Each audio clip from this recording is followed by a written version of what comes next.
Asante sana Waziri, ndugu wananchi, magovernors, wabunge wetu, development partners, friends, please let's take our seats.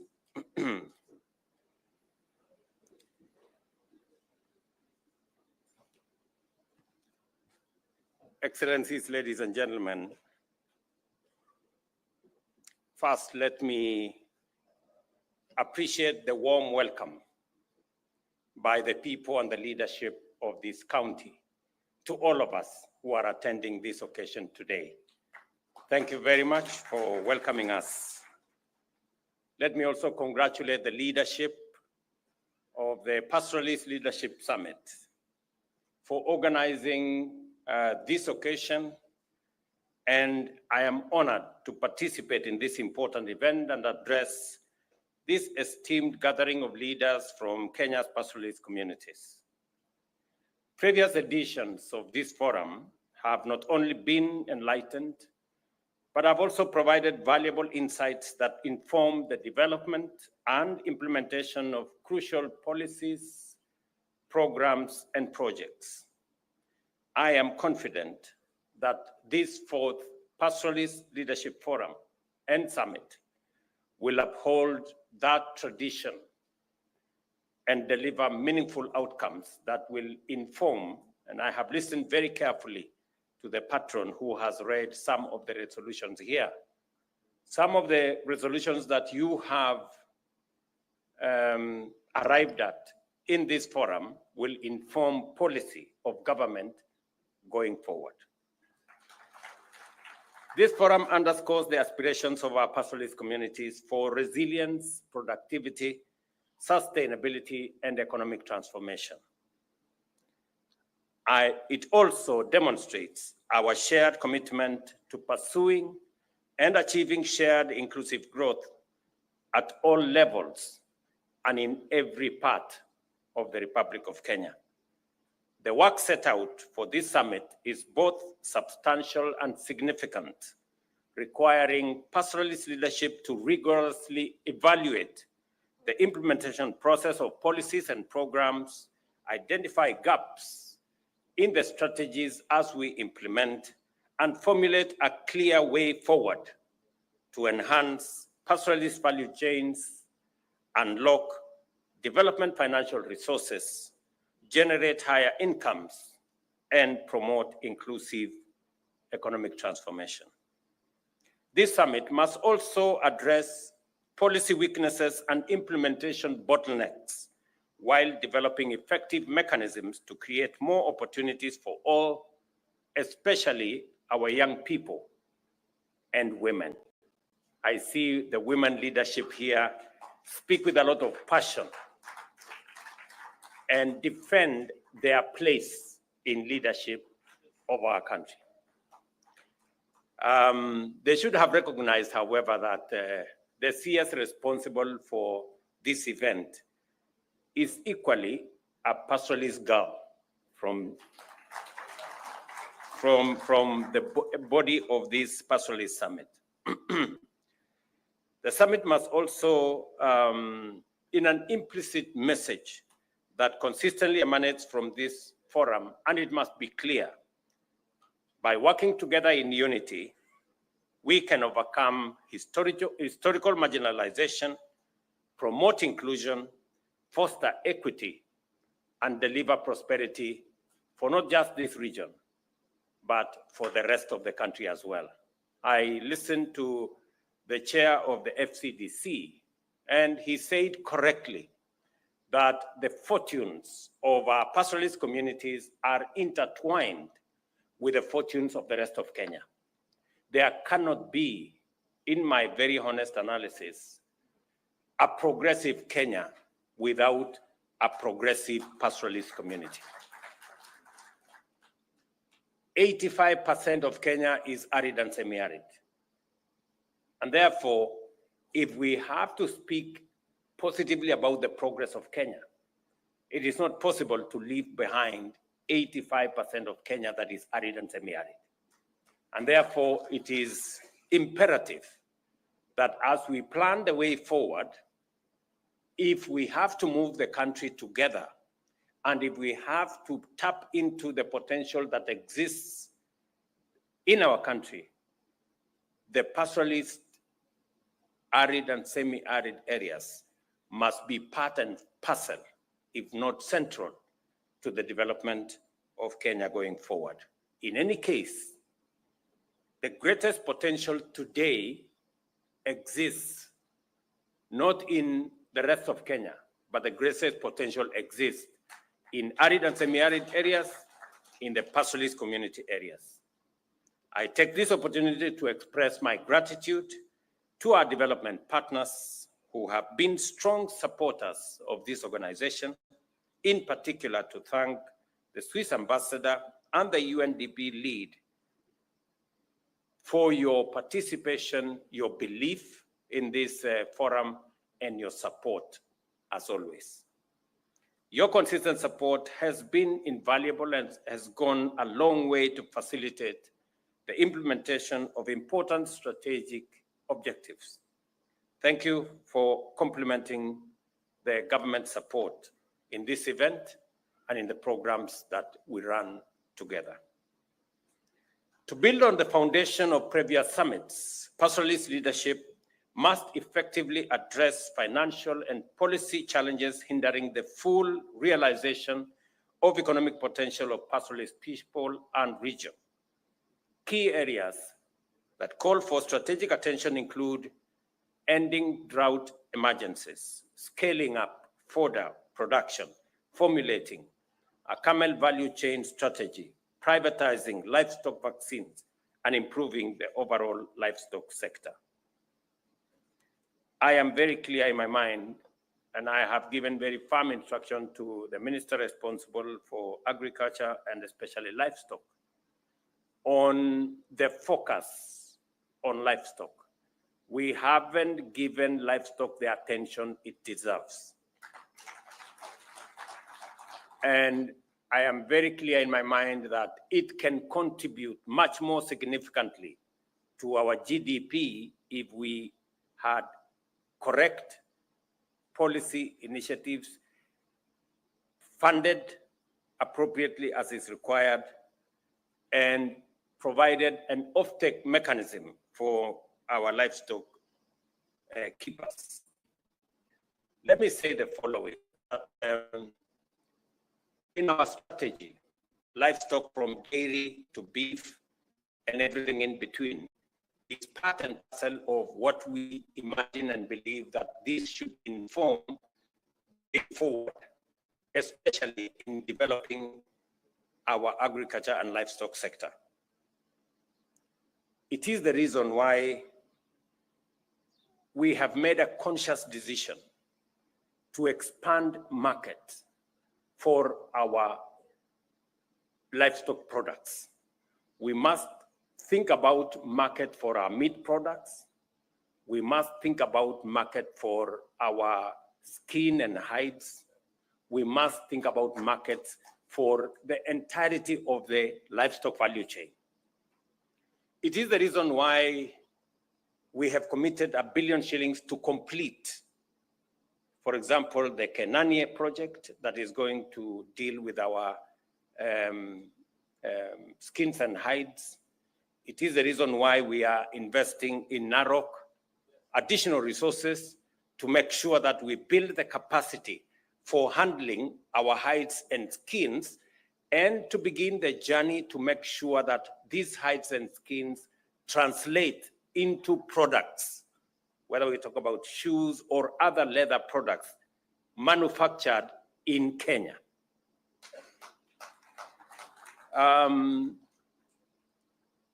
Early next year, I will be presiding over the Kenania project opening that will give us 500 acres with the most modern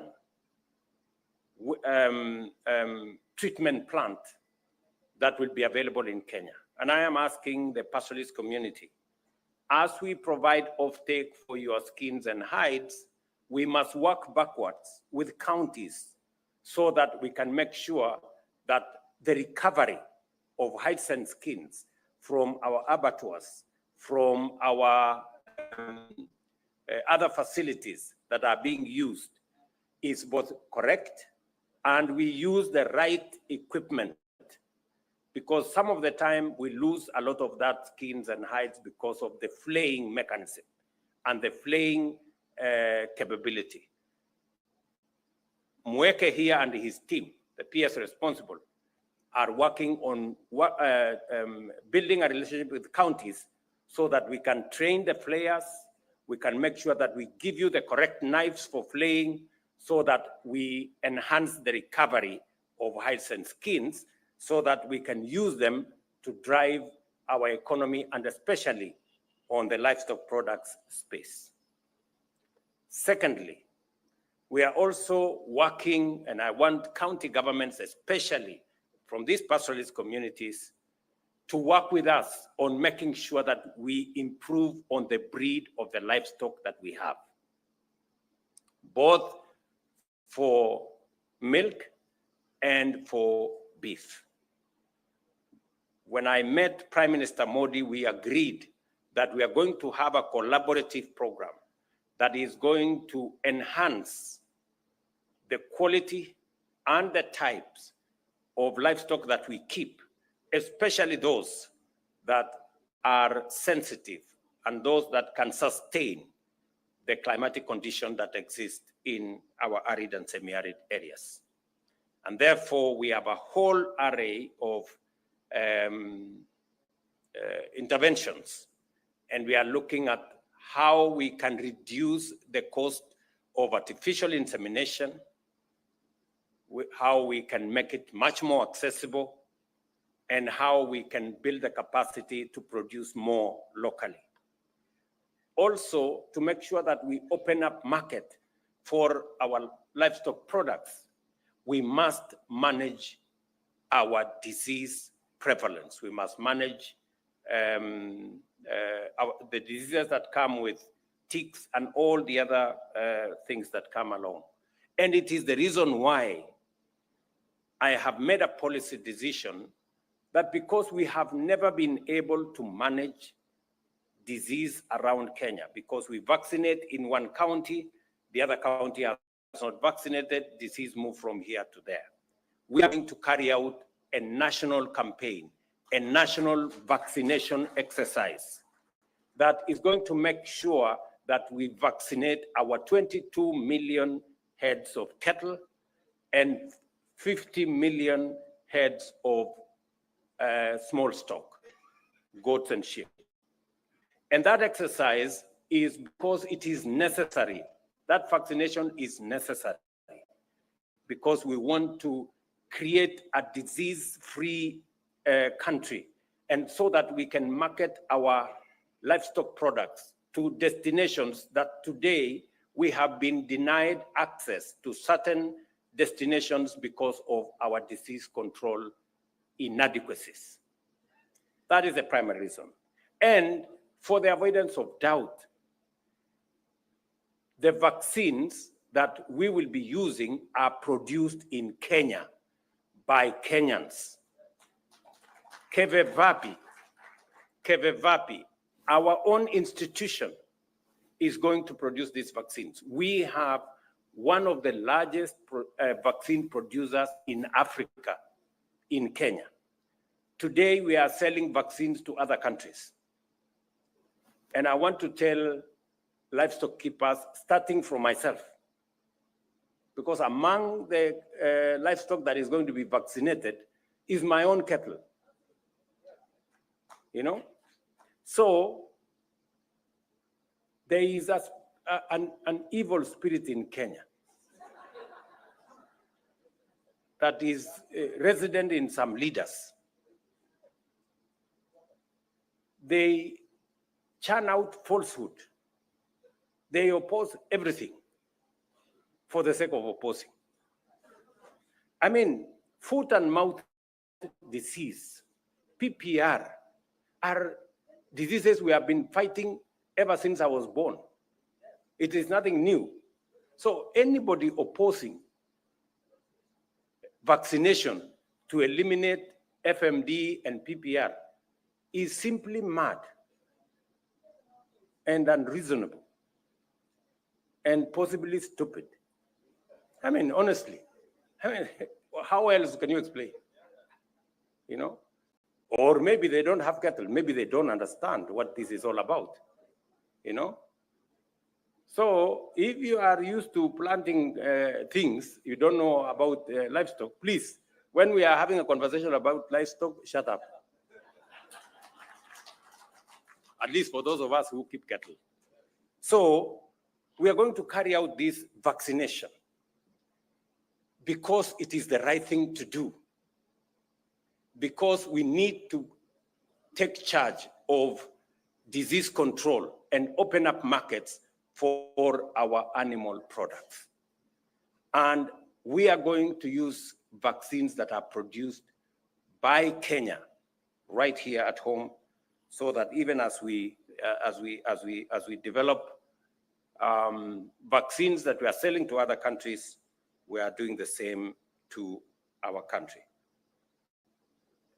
Let me also say that, like its predecessors, this summit is a critical forum for advancing key agenda, and its legacy reflects very positive impacts. The first summit held in Narok in 2014 shone light on peace, security, and infrastructure deficit, which required urgent attention. In 2016, the Isiolo Summit advocated for the operationalization of the Equalization Fund and the expansion of livestock markets. The Garissa Summit in 2019, for its part, focused on socio-economic development and counter-radicalization and the promotion of community climate resilience. Your deliberations here are not in vain, because we will deal with them, and I am committed to ensuring that the consensus you strike here must inform government policy. As you know, the policy and institutional outcomes of the past summits included the implementation of the Equalization Fund, the Livestock Marketing Board, and the National Livestock Insurance Program. These initiatives have since been implemented to reflect our commitment to partner with you to enhance drought resilience and promote sustainable development. And let me request at this point that the leadership of the Pastoralist Summit work with my Minister for Livestock, so that next week we can identify and appoint the leadership of the Livestock Marketing Board. I mean next week.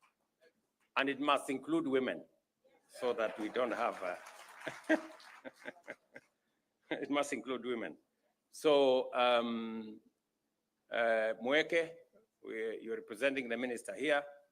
Next week by Thursday, we should have that Pastoralist Marketing Board appointed, the leadership, and work with the leadership of the pastoralists so that we can identify the right people and the people who understand the subject matter of how we want to move ahead together.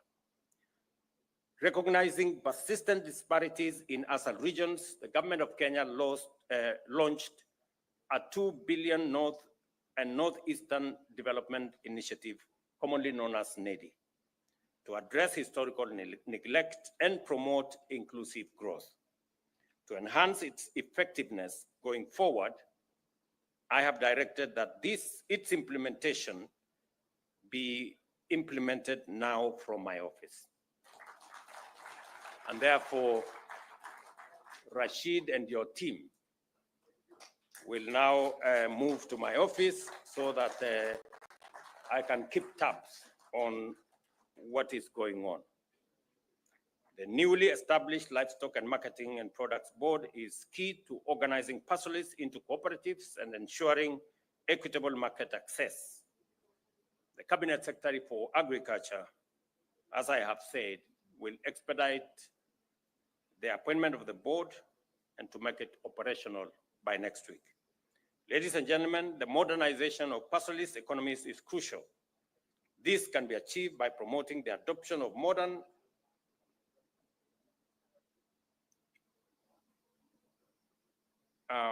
cooperative frameworks to manage production and increase the productivity of livestock and natural resource value chain. In this connection, I have instructed the Cabinet Secretary for Cooperatives to strengthen cooperative movement in northern Kenya and work with counties to train those responsible for the management of these cooperatives. Additionally, Equalization Fund continues to mitigate marginalization, having supported many projects in the past. And I was looking at the statistics this morning. You're all aware Equalization Fund was set up subsequent to the 2010 Constitution because of the inequalities that existed in our country and the need to bridge the gap between counties and regions that were way ahead of the others. I know there have been many policy changes in between, but the numbers speak for themselves. When I was asked by the Pastoralist leadership for the full implementation of the Equalization Fund, I can now confirm that between last year and this year, we have identified 1,200 projects, and we are funding those projects to the tune of 18 billion Kenya shillings. Let me also say that for the 13 years, 12 and a half years that the Equalization Fund has been in place, for 12 years, the government of Kenya spent 12 billion. In 2 years, my administration is spending 18 billion. And I want to commit that in the next 6 years, by God's grace, we're going to make sure that no shilling that was meant for equalization is lost. We are going to make sure that every shilling is accounted for, and if there will be need for us to extend the time for this equalization fund, we will, to make sure that we ultimately make sure that this project is done properly. Let me also confirm that I agree that extending this program to cover 32 counties makes it inefficient. And we are spreading it too thin across too many projects and missing the impact it is supposed to create. And therefore, we will be rationalizing, we will be having a rethink of this equalization fund, and the ministers responsible will, in the first quarter of next year, provide us with a policy direction that will be approved by Parliament so that we can limit the extent to which this equalization fund is spread and make sure that we create greater efficacy. I know at the moment, the projects are identified in wards, making it too small. We have too many small projects in too many places, and we end up with coordination problems, we end up with implementation problems, and we end up missing the impact that this equalization fund was supposed to give. Therefore, I will be expecting suggestions and working with the ministry responsible from FCDC and from the Pastoralist Forum so that we can harmonize our thoughts and see to it that equalization fund becomes the instrument for reducing inequalities that was intended in our constitution. Let me also confirm that because we lost a lot of livestock, especially in this region, I made the decision that the government of Kenya was going to provide 1 billion shillings to assist in the restocking process.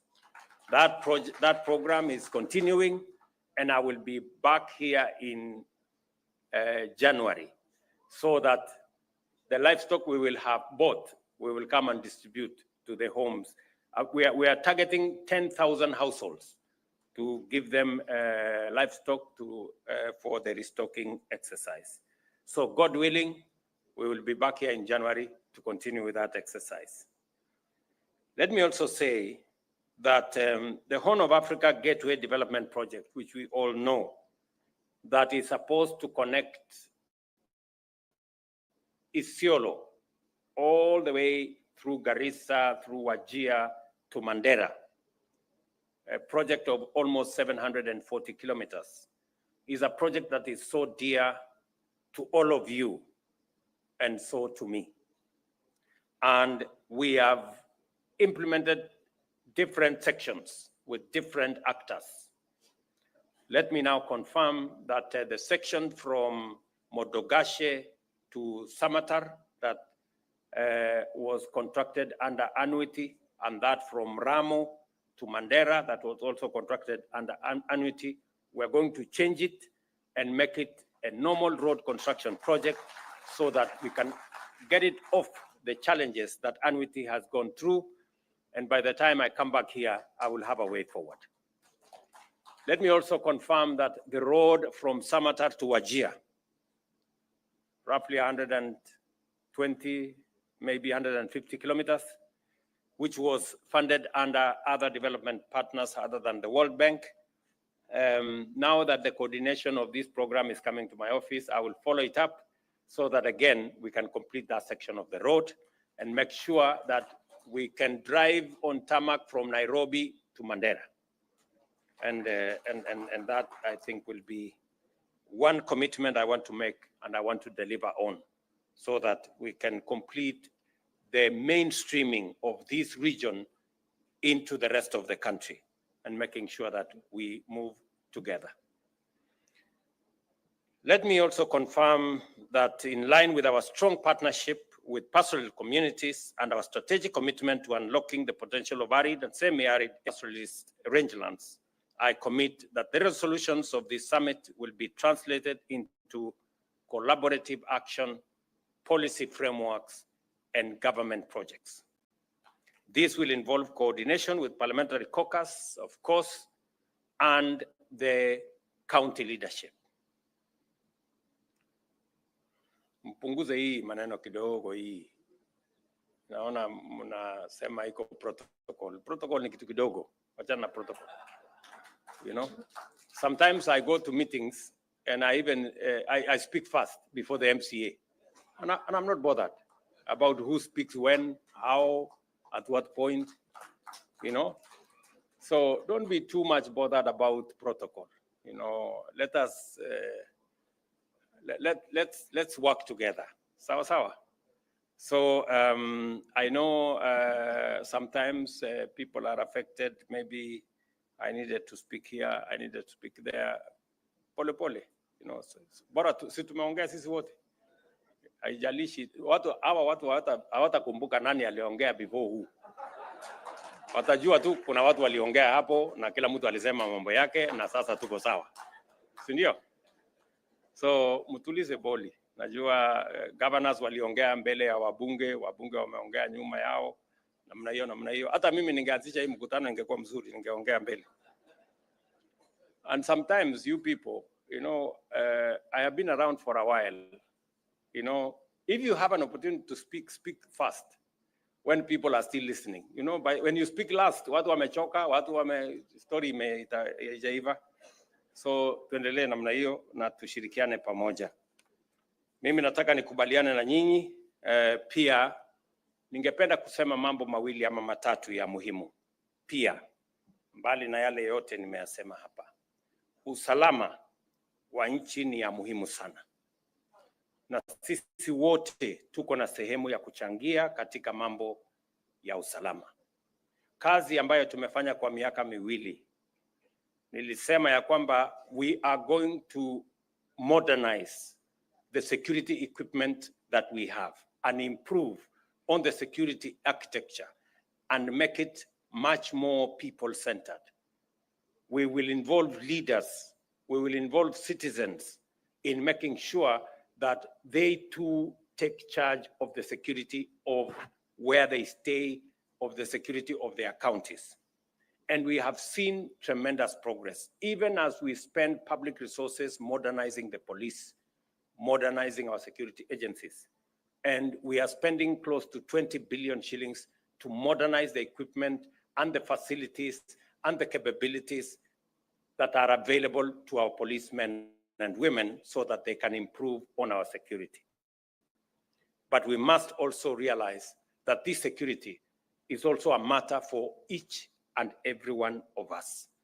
But as I committed, we need to silence those who are shooting everywhere.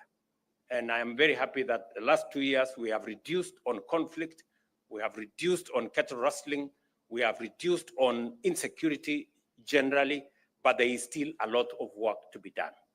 And I need the support, the collaboration, the partnership of all leaders, together with the security agencies, so that we can take charge of the security of our country. I also committed that we are going to eliminate the old story of vetting because it discriminated on some Kenyans. Today, our constitution and the law gives us the opportunity to make refugees Kenyans. Now, if we can make refugees Kenyans, what business do we have asking questions about other Kenyans and whether they are Kenyans or not? And it is the reason why I made the policy decision to get rid of this thing called vetting, because in any case, it was not based on any law. It was just an administrative issue.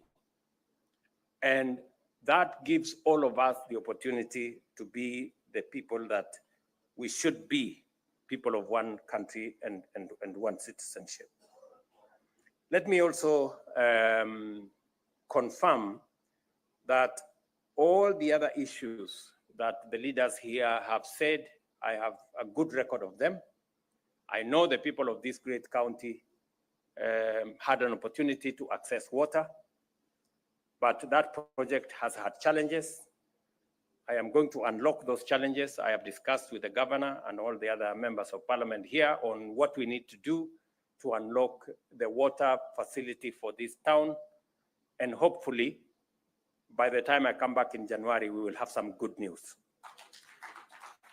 both for the water and the sewerage facility that is required in this town.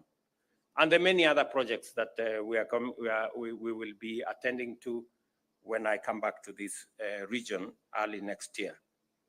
Let me also confirm that going forward, it is indeed our place as a country to work together, to find common ground on things that are of national interest to the Republic of Kenya. It is the reason why I am working with the former Prime Minister. It is the reason why I have reached out to the former president. It is the reason why I will reach out to all other leaders so that we can fashion a country that all of us believe in, a country that we can all have a stake in and participate in its full, in realizing our full potential as a country. We must continuously build bridges instead of erecting barriers. We must always find it to create more synergy as we move forward. And I appreciate the leadership of many other groups and teams and sections as we work together in this common project called Kenya. It is not an individual program, it's not a personal project, it is a collective effort. And I appreciate that Professor Anyang' Nyong'o is in our midst to represent the former Prime Minister and to confirm that the former Prime Minister is somewhere in West Africa because he is our candidate for the Africa Union Commission Chair. And collectively, our support is necessary so that we can use his talent, his expertise, his knowledge to drive the African agenda, because Kenya cannot succeed if Africa fails. We need a successful Africa to have a thriving Kenya. So that's also very important to me and to all of us. On all the other projects, including what Governor Abdullahi has said, what Aden Duale has said, on projects that will inform the progress of our country, we must continuously work together, persuade one another. Even when there are misunderstandings here and there, we must continuously inform, we must continuously engage so that everybody can come on board as we implement these transformative projects, whether it is our savings culture, whether it is our education infrastructure and system, whether it is our health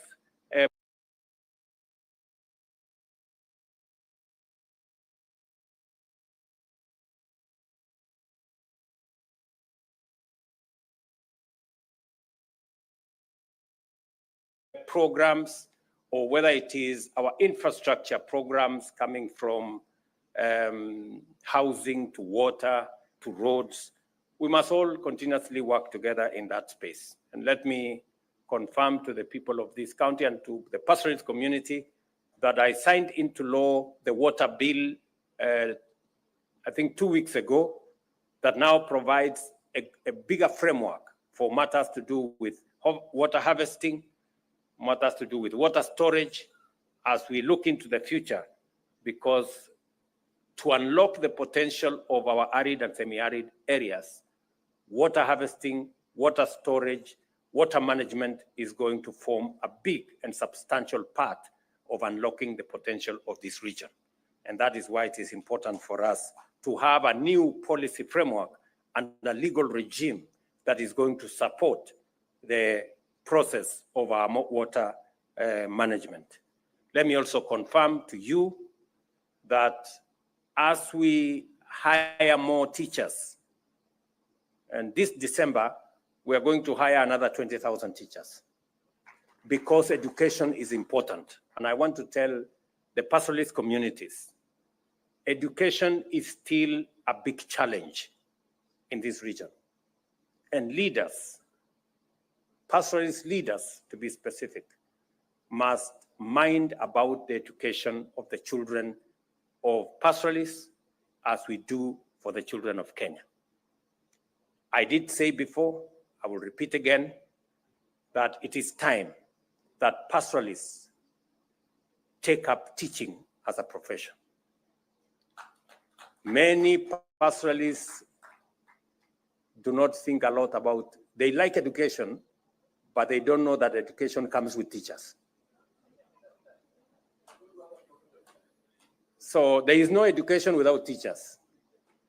So if you don't have great consideration for teaching, then it undermines your belief in education.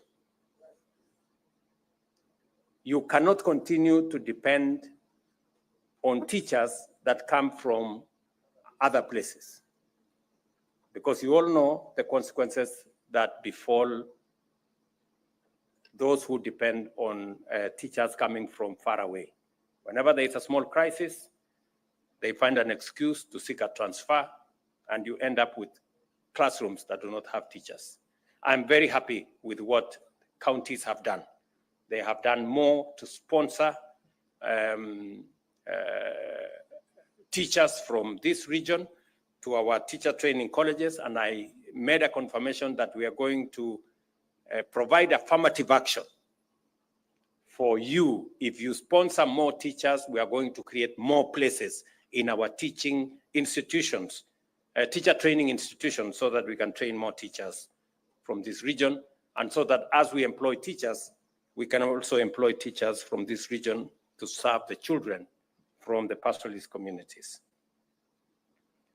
So I want to thank you very much for this great meeting that we have had. I am very confident that going into the future, we can build a much more cohesive, much more united country as we contribute our best in making Kenya great. Thank you very much, and I look forward to the outcome of this summit. Asanteni sana. God bless you. so much. I'll request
Improve on the breed of the livestock that we have, both for milk and for beef. When I met Prime Minister Modi, we agreed that we are going to have a collaborative program that is going to enhance the quality and the types